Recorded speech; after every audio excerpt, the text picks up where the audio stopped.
Hai, perkenalkan nama saya Nicholas Sangli Putra, Ketua Kelompok 5 dari SMA Castella Mari, Surabaya. Anggota saya ada 3, yang pertama Melisa, yang kedua Beatrice, yang ketiga Naomi. Di sini kami akan membahas dengan tema kemampuan Indonesia menjadi sekjen PBB.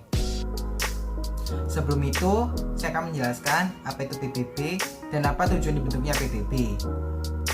PBB sendiri adalah singkatan dari Perserikatan Bangsa-Bangsa atau yang kita bisa sebut juga United Nations, yang didirikan pada tanggal 24 Oktober 1945,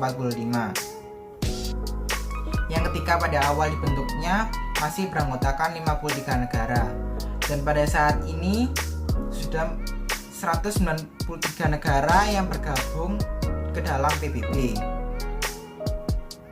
Markas besar PBB sendiri bermarkas di New York City, USA.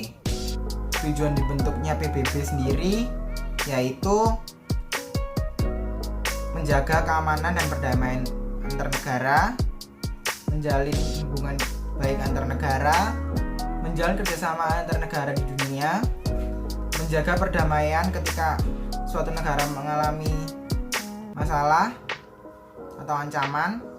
Dan yang kelima, membantu negara yang tergabung dalam PBB ketika mengalami kelaparan, bencana alam, dan juga perang.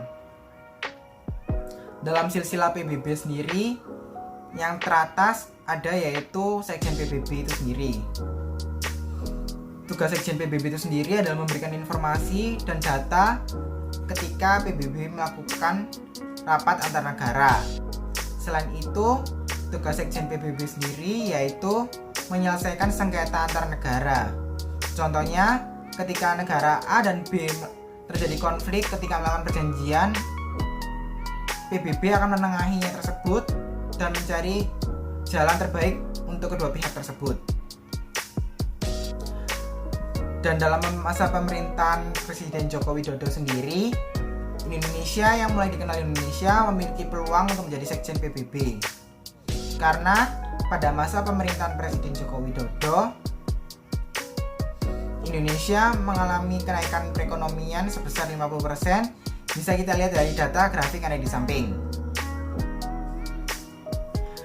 Dan kenaikan perekonomian tersebut bukan tanpa sebab, yaitu SDM manusia yang mulai meningkat kualitasnya, dan hal tersebut disebabkan juga oleh fasilitas yang disediakan oleh negara. Contohnya BPJS yang menyediakan asuransi pendidikan, yaitu pendidikan hingga jenjang SMA. Yang kedua yaitu kesehatan. Biasanya yang akan mendapatkannya adalah ketenaga kerjaan dan juga lansia dan anak kecil. Dan juga pemerintah menyediakan bantuan pinjaman dalam berupa penggadaian, membuat para UMKM bisa mengembangkan bisnisnya agar lebih maju lagi. Dan juga pemerintah mendukung para UMKM yang memanfaatkan limbah untuk dijadikan karya yang dijual kembali sehingga bisa meningkatkan perekonomian negara.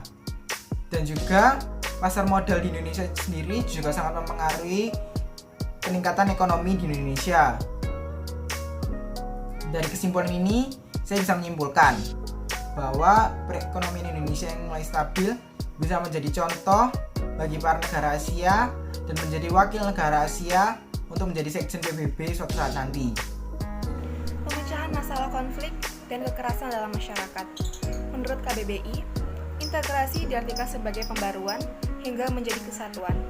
Sedangkan sosial mengindikasikan bahwa proses integrasi ditujukan pada masyarakat atau kelompok yang sifatnya luas, bukan pada individu saja.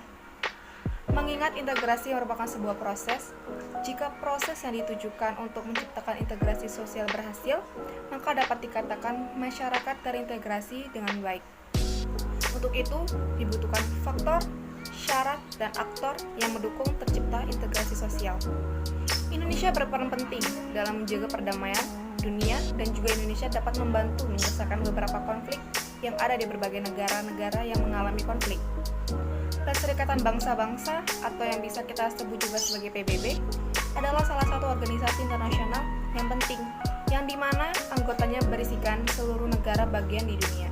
Dan itu salah satu organisasi penting yang Indonesia miliki. Dan satu lagi, yang bisa kita hubungkan dengan Indonesia Sekjen PBB adalah computational thinking, yaitu sebuah metode pemecahan masalah dengan mengaplikasikan atau melibatkan teknik yang digunakan oleh software engineer dalam menulis program. Dengan ini, Indonesia mulai berkembang seiringnya waktu. Di era modern seperti ini, kita membutuhkan seseorang yang bisa berpikiran luas, mampu meningkatkan kreativitas di Indonesia. Computational thinking juga merupakan aktivitas ekstrakurikuler yang mengedukasi anak untuk memiliki kemampuan problem solving dan era digital. Karena nantinya akan banyak solusi yang lahir dalam bentuk aplikasi, software, maupun sistem komputer yang dibutuhkan. Computational thinking.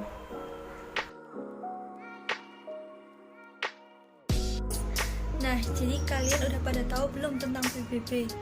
Kalau belum, PBB adalah Perserikatan Bangsa-Bangsa, dibentuk pada tanggal 24 Oktober 1945 di San Francisco, Amerika Serikat.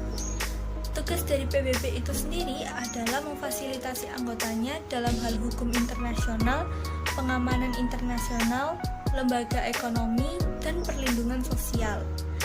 Jadi, Sekjen PBB dipilih karena kemampuannya antara lain memiliki peranan politik yang besar dan terlibat dalam pembuatan keputusan maupun kebijakan nyata, serta memiliki praktis independen untuk bertindak secara persuasif terhadap negara-negara anggota lainnya.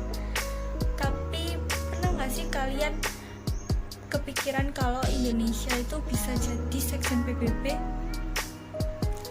Indonesia adalah salah satu dari anggota PBB tersebut. Jadi di kancah internasional itu, Indonesia ikut berperan aktif dalam menyelesaikan masalah internasional seperti negara-negara lainnya.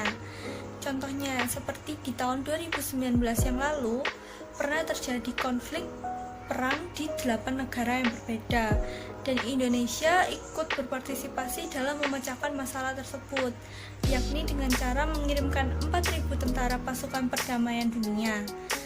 Perdamaian pasukan dunia ini dikirim menuju kawasan konflik perang, diantaranya di Lebanon, Republik Afrika Tengah, 2 kawasan di Kongo, dan lain-lain. Kemudian ada masalah yang baru-baru ini nih, yaitu masalah COVID-19.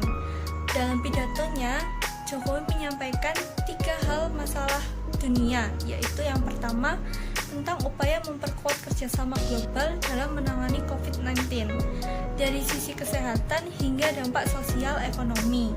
Ia meminta agar semua harus bekerja sama untuk memastikan bahwa semua negara mendapat akses setara terhadap vaksin yang aman dan terjangkau.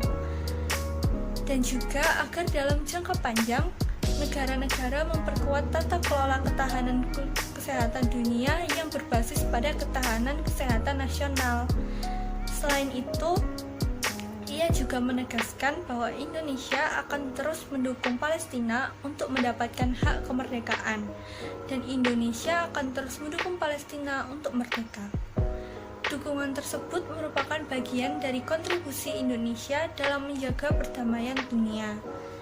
Indonesia akan terus memainkan peran sebagai bridge builder dan solusi masalah dunia. Persatuan dan kesatuan tidak hanya sebagai ideologi bangsa, tetapi harus dilaksanakan dalam kehidupan sehari-hari.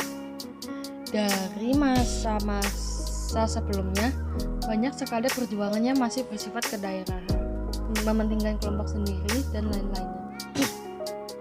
Dari situ kita bisa belajar bahwa kalau perjuangan bisa dilakukan secara bersama-sama akan terasa lebih ringan dan mudah tanpa melihat latar belakang, ras, suku, agama, dan lain-lainnya. Kita tidak boleh memandang saudara atau teman kita dari ras atau suku mereka.